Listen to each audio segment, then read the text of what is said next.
चाय बिजनेस करिए और लाखों कमाइए, करोड़ों कमाइए। ऐसे बहुत सारे आपको थंबनेल देखने को मिल जाएगी। मैं बताऊंगा कि एक्चुअल प्रॉफिट मार्जिन होता क्या है।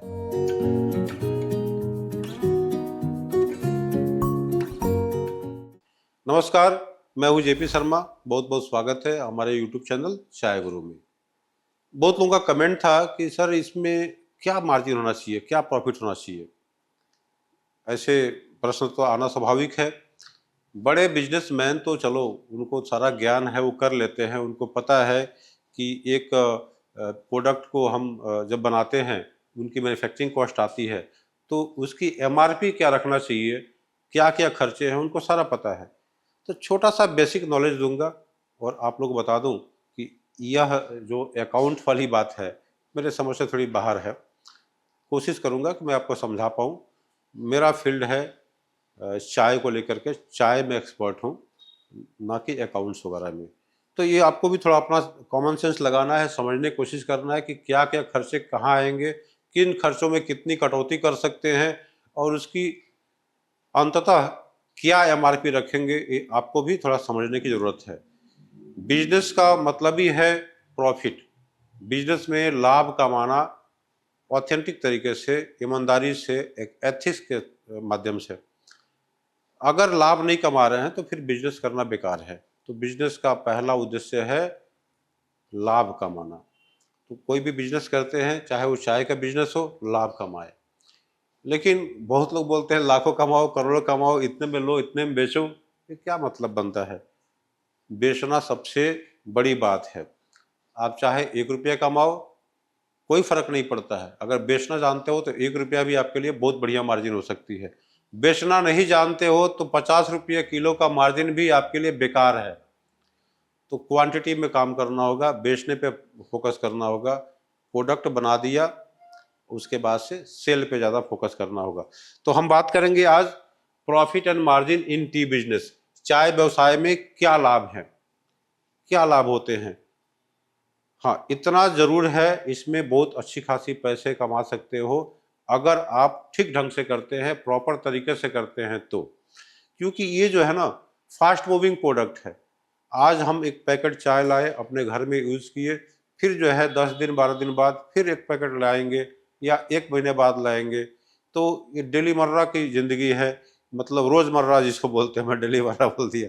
रोज़मर्रा की ये चीज़ें हैं, इसेंशियल गुड्स में आती हैं। एक इसेंशियल कमोडिटी बोल सकते हैं। इस चाय एक कमोडिटी बना कर रख दिए हैं, मतलब एक मानते हैं लोग। लेकिन चाय एक पैशन भी है, एक फैशन भी है, एक स्टाइल भी है, एक स्टेटस भी है। इसमें भी कभी बात करेंगे। तो एक सीटीसी चाय की अगर बात करें, या कोई और चाय को भी ले सकते हैं, तो इस पे हम समझेंगे कि क्या इसका एक मार्जिन कैलकुलेशन कर सकते हैं, किस ढंग से आप एक प्रॉफिट का हिसाब किताब कर सकते हैं। खास तौर पे उन व्यापारियों के लिए है जो काफ़ी छोटे लेवल पे करते हैं, जो छोटे छोटे ब्रांड बना रखे हैं या लूज में करते हैं। तो इसके लिए सबसे पहला जरूरी है आपको अपने बिजनेस के स्टाइल को समझना, आपके बिजनेस के तरीकों को समझना और टाइप ऑफ बिजनेस को समझना कि किस ढंग से कर रहे हैं। तो ये जब समझ लेंगे तो आपको एक मार्जिन भी समझ में आ जाएगी, एक प्रॉफिट भी समझ में आएगी। सबसे बड़ी बात यह है कि अगर आप खुद सब कुछ काम कर रहे हैं, मैन्युफैक्चरिंग भी आप कर रहे हैं, उसकी रिटेलिंग भी कर रहे हैं, उसकी डिस्ट्रीब्यूशन भी कर रहे हैं, सारा कुछ अगर काम कर रहे हैं, मार्केटिंग भी खुद कर रहे हैं, तो मार्जिन आपको ज़्यादा मिलना चाहिए। अगर आप किसी के माध्यम से कर रहे हैं, डीलर बना लिए, डिस्ट्रीब्यूटर बना लिए, रिटेलर बना लिए, मार्केटिंग के लिए कोई एक्सपेंसेस कर रहे हैं, मैन्युफैक्चरिंग किसी और से करवा रहे हैं, तो इस केस में जो है आपकी मार्जिन कम हो जाती है। तो बहुत सारी सिचुएशन पे डिपेंड करती है कि आप कैसे करते हैं। आगे बढ़ते हैं और देखते हैं क्या इसमें हो सकता है। तो देखिए, सबसे पहला बात समझना है कि आपका चाय का बिजनेस किस तरीके का है, चाय बिजनेस का प्रकार क्या है। ये सबसे पहले आप बिजनेस की प्रकार को समझिए। प्रकार, देखिए हिंदी में भी मुझे बहुत दिन हो गए लिखे हुए। तो चाय का जो प्रकार है, किस तरीके का टाइप क्या है, उसको समझना पहले समझना पड़ेगा कि एक कल्टीवेशन तो नहीं कर रहे हैं। ये कल्टीवेशन मतलब क्या हुआ, ये टी फार्मिंग, आपका चाय बागान है, देखिए वो मैन्युफैक्चरिंग करते हैं, उनकी एक अलग हिसाब किताब है, टोटल कॉस्ट ऑफ प्रोडक्शन निकालते हैं, फिर अपनी मार्जिन लेते हैं और बल्क में बेच देते हैं, चाहे वो किसी ब्रोकर के माध्यम से हो या टी ऑक्शन के माध्यम से हो। तो उसके बाद से नंबर किसकी आती है, ब्रोकर की। तो ब्रोकर भी मार्जिन लेते हैं, कोई 1 रुपया किलो में, कोई 1%, कोई 2%, कोई 3%, इनकी अपनी सिस्टम है, और इनसे चाय लिए और सेल कर दिए, सीधी सी बात है। अब जो है ब्रोकर के से चाय निकल के आती है किनके पास, ये होलसेलर के पास। तो होलसेल का एक अलग हिसाब है, होलसेल में जो चाय उनकी मिनिमम ऑर्डर क्वांटिटी होती है, मान लीजिए आप होलसेल में चाय लेने जाते हैं तो बोलेगा भाई 5 बैग लेना पड़ेगा, कम से कम 1 बैग लेना पड़ेगा, तो वो देख लेगा भाई वहाँ 2-3% मार्जिन लेना है, माल दे देना है।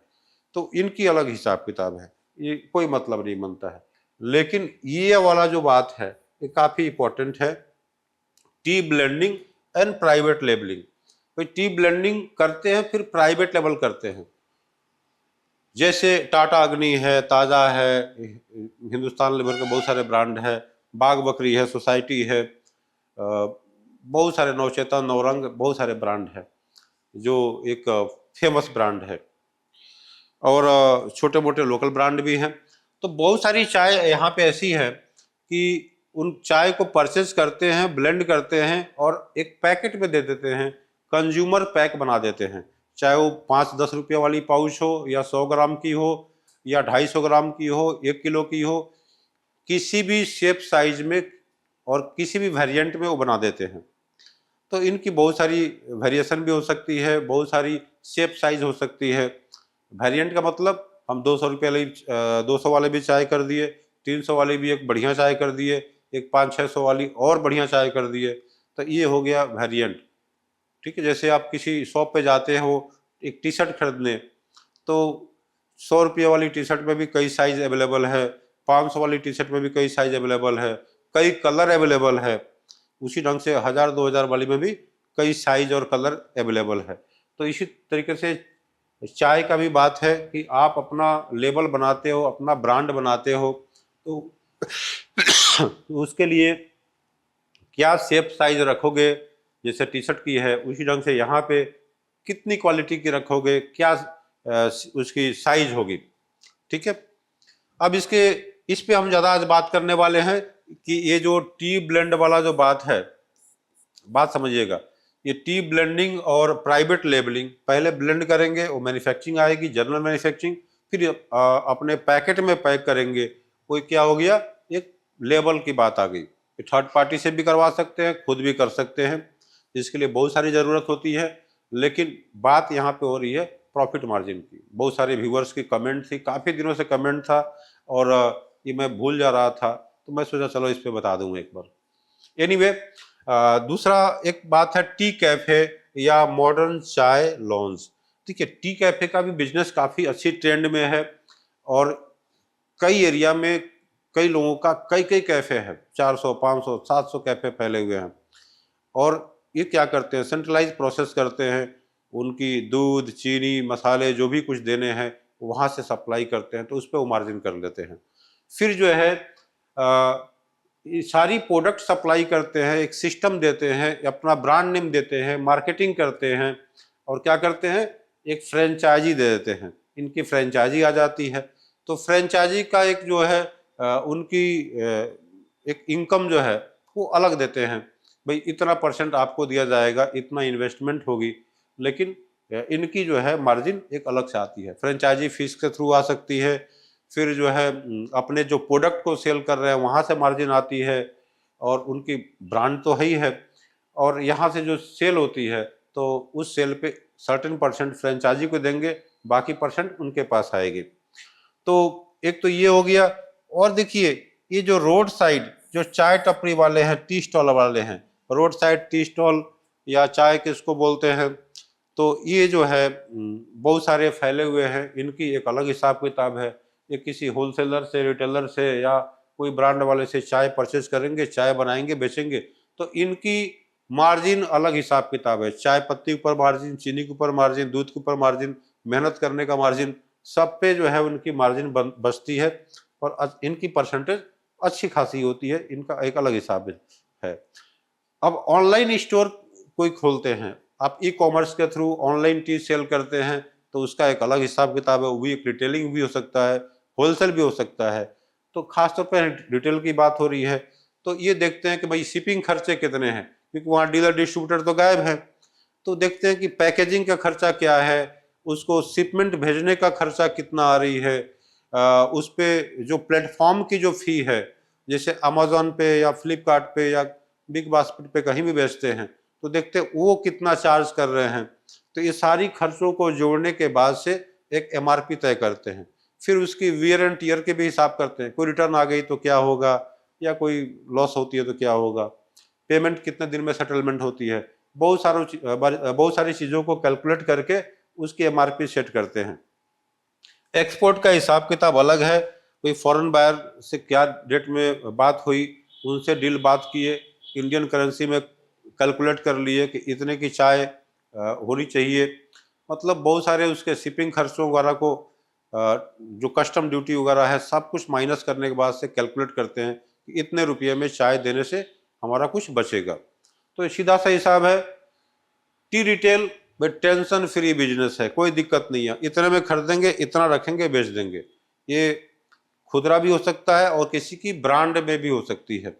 तो ब्रांड में अगर करते हैं तो कोई दिक्कत नहीं, उसको एक सर्टेन डिस्काउंट दे दिया है कि भैया ये जो है आपको 100 में मिलेगी, आप 120 में एमआरपी में बेचोगे, तो उसको कोई टेंशन नहीं है। माल रखना है, कस्टमर आएगा, भाई एमआरपी इतना, बेच दिया, खरीद पड़ रहा है इतने में, सीधा सा बात है। अब आगे के स्लाइड में हम लोग समझेंगे कि कैसे आप सेट करें इसको। एकदम छोटा सा इस वीडियो को करने की कोशिश कर रहा हूं, ज़्यादा हम नहीं बढ़ेंगे, बस एक आखिरी स्लाइड है। अब देखिए, जो टी ब्लेंडिंग या प्राइवेट लेवल वाला जो काम करता है, मतलब आप अपने ब्रांड में जो चाय बनाते हैं, पैकिंग करते हैं, उस पे कैसे क्या करें। मान लीजिए कि आप जो है एक होलसेल में, सपोज हमारे एरिया से जो सिलीगुड़ी या असम से आप चाय परचेज किए, ऑक्शन से चाय लिए, फैक्ट्रियों से चाय लिए, और उसकी एक ब्लेंडिंग किए या ब्लेंडेड चाय ही लिए। अब उस चाय को भाई एक ब्लेंड करने के बाद से आप एक प्रोडक्ट रेडी किए, तो उस चाय की एक मैन्युफैक्चरिंग कॉस्ट आती है। सपोज यहाँ पे मैं कुछ एक्सप्लेन करूंगा, ये असल टॉपिक यही है कि आपने 180 रुपये की चाय आपने मंगाई, उस पर जीएसटी पैक किया, उस पर पैकिंग किया, या हो सकता है 170 कर दीजिए भाई, 170 से 180 रुपये की चाय आपने एक इसके बीच में परचेज किया, उस पर जीएसटी पे किया, ट्रांसपोर्टेशन पे किया, और आपकी पैकिंग वगैरह किया, ये सारा कुछ लेकर के खर्चा कितना आ गया, ये 200 रुपये। ये 200 रुपये आपके खर्चे आए। तो इसलिए मैं क्या दे दिया, मैन्युफैक्चरिंग कॉस्ट, कि 200 रुपये में आपके पास लैंडिंग कॉस्ट, मतलब आपकी फैक्ट्री में पैकिंग वैकिंग सब कुछ करके आपका प्रोडक्ट रेडी हो जाता है। एग्जाम्पल है ये, ठीक है ना, एग्जाम्पल हिसाब से बता रहा हूं। अब क्या करेंगे आप, कैसे करेंगे, क्या कैलकुलेशन होगा, तो आप समझने की कोशिश करिए। अब उसकी एमआरपी आपने सेट कर दिया है 300 रुपया। और यहां पे एक चीज मैं बता दूं कि अगर कोई भी चाय, अगर मान लीजिए कि 100 रुपये किलो आप एमआरपी करते हैं, तो इसका 60-40% आप हिसाब निकाल लीजिए। 60% 40%, ये दो हिसाब को समझना जरूरी है। 60% मतलब हो गया 60 रुपये, 60 रुपये की चाय होनी चाहिए।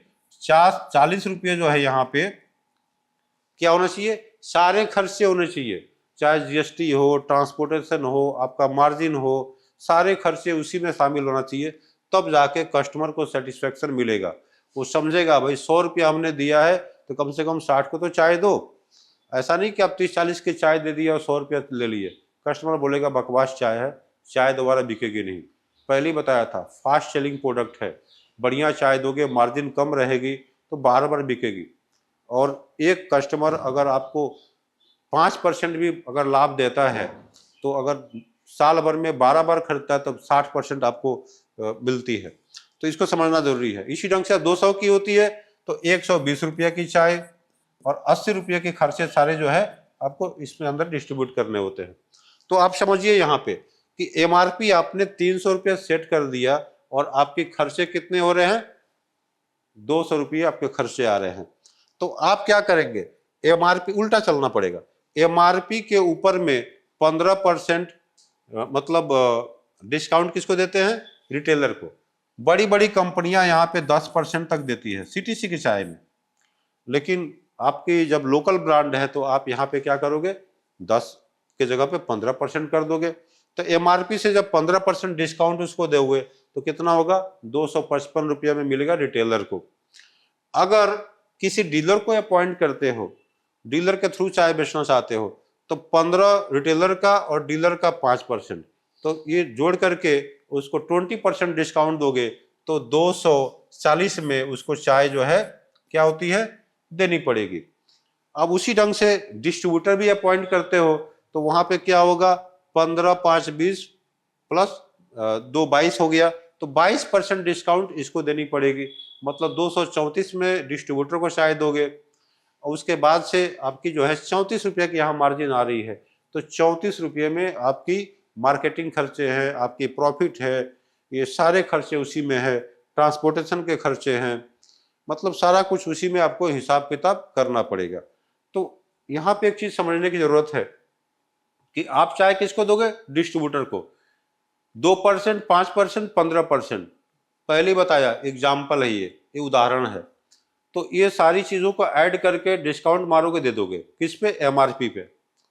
अगर मान लिए कि आपके बिजनेस में डिस्ट्रीब्यूटर है ही नहीं है, सीधा डीलर को बनाए हो, तो क्या करोगे, 15 प्लस 5 20% डिस्काउंट मार के इस रेट पे उसको दोगे डीलर को।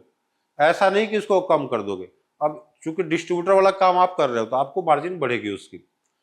अब यहाँ पे रिटेलर की बारी आती है। अगर मान लो कि डायरेक्ट आप रिटेलर को चाय दे दिए तो ये 5 और 7%, 5 और 2 7% आपको मिलना चाहिए, ना कि इनको।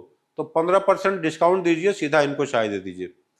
अगर आप डायरेक्ट मार्केटिंग करते हो, आप अपनी प्रोडक्ट को डायरेक्ट किसी कस्टमर को देते हो, तो आपको इस रेट में देना पड़ेगा। बीच के मार्जिन सब आपके हैं, चाहे वो जिस माध्यम से खर्च करो।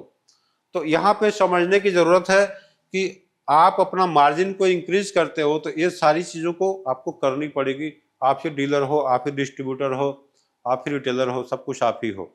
तो आप बिजनेस करते कैसे हैं, इस पे डिपेंड करता है कि आपकी मार्जिन कितनी आती है। और ये सिस्टम बना कर रखिए, चार्ट बना कर रखिए, उस सिस्टम पे चलिए। जब चाय की कॉस्टिंग आपकी कम हो जाती है, 200 के जगह पे अगर मान लीजिए कि आपकी कॉस्टिंग 180 रुपये हो जाती है, मान लीजिए 180 में आपका चाय आ गया, 20 रुपये का एक्स्ट्रा मिल गया, तब इधर ऑफर दे दीजिए। कभी कभी मार्केट ज्यादा भी होता है, तो इस ढंग से आपको थोड़ा सा समझना पड़ेगा। तो प्रॉफिट मार्जिन आपको अपना सेट करना पड़ेगा। ग्रॉस प्रॉफिट अलग होती है, उसकी एक नेट प्रॉफिट अलग होती है, सारे खर्चों को निकालने के बाद से। तो ये सारी अकाउंट्स की बातें हैं। आप अपने एक थंब रूल के अगर बात करें तो अपना हिसाब किताब खुद लिखिए, भाई इतने इतने खर्चे हो रहे हैं, कहाँ कहाँ पे खर्चों को कटौती कर सकते हैं, कितना मिनिमम हो सकता है। किसी भी केस में आप अपनी प्रोडक्ट के साथ में समझौता मत करिए, इसको राइट रखिए। प्रोडक्ट अच्छी रहेगी तभी बात बनेगी। यहाँ पे कटौती मत करिए, बाकी चीज़ों को कटौती करने की कोशिश करिए, फिर आपकी बात बन जाएगी। तो आई थिंक आप लोगों को समझ में कुछ ना कुछ आया होगा। किसी भी तरीके का कोई हेल्प चाहिए तो ज़रूर कॉल करिए। टी बिजनेस ट्रेनिंग की क्लासेस चलती रहती है, ऑनलाइन ऑफलाइन। इसके लिए आप जुड़ने की कोशिश करिए, कॉल करिए। ऑफलाइन क्लासेस के लिए सीट रिजर्व करिए, सीट काफ़ी लिमिटेड होती है। एक और बात है कि जितने भी हमारे मेंबर्स हैं, चाहे वो डायमंड मेंबर हो, सिल्वर मेंबर हो या गोल्ड मेंबर हो, उन सब के लिए ऑनलाइन ट्रेनिंग क्लासेस जल्दी ही चालू होगी यूट्यूब के माध्यम से। आप इंटरेक्ट कर सकते हो, पूछ सकते हो, फ़ोन कर सकते हो। ये बहुत बढ़िया एक प्रोग्राम होने वाला है, ओनली फॉर मेंबर। तो आप कोशिश करिए ज़्यादा से ज़्यादा इस मेंबरशिप प्रोग्राम में आने के लिए। तो फिर मिलते हैं अगले वीडियो में, तब तक के लिए नमस्कार, जय हिंद, जय भारत।